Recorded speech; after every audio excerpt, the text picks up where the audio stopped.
Then this becomes interesting because the whole Mo Salah situation is the absolute opposite of that. A club that gets their business done, knows what they're going to offer, suddenly they're in a situation... But they seem strong. They seem strong and they have a clear understanding of this is where we are. That's what it seems like. And obviously Mo Salah's going to say that I'm here, this is what I expect, and this is the going rate around the league and around Europe as one of the best players now and highly coveted.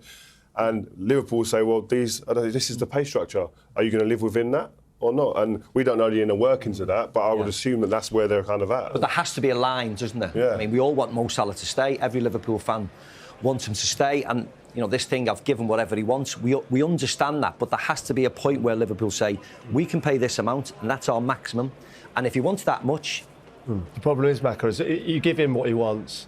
Van Dijk's almost as important. You know, Alisson, where does it end? It then becomes a problem. And I think Liverpool, with their recruitment as well, listen, we all want to keep Mo Salah. We want to give him what he wants 100%, but he has to fall in line with what they're prepared to pay. Would you be willing to let him go then if he wasn't going to fall in line? The thing is, I think I don't think you're going to...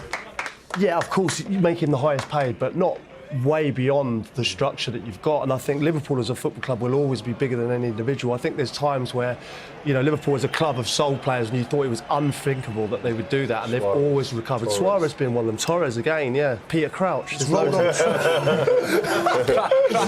I cried my eyes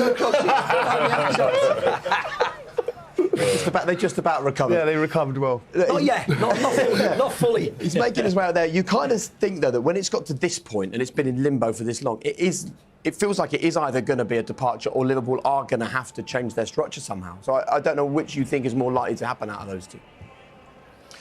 I don't think Liverpool are going to change their structure, Jake. I really don't, because as Crouchy said, you cannot compare his situation to, I don't know, Mbappe. You can't suddenly say, I want it the same price tag and the same wages as Mbappe. It's not going to work because, you know, Virgil wants it, Alisson wants it, you know, Jordan Henderson, the skipper wants it. So there has to come a point where Liverpool make a decision, or Mo makes a decision, and that's what it's going to be. From Salah's point of view, though, he can go in there and say, I should be the highest player in the world. I agree. You know, I think what he's done in the last few seasons, he has the ability and the power to go in there and say, I should be the highest player in the world.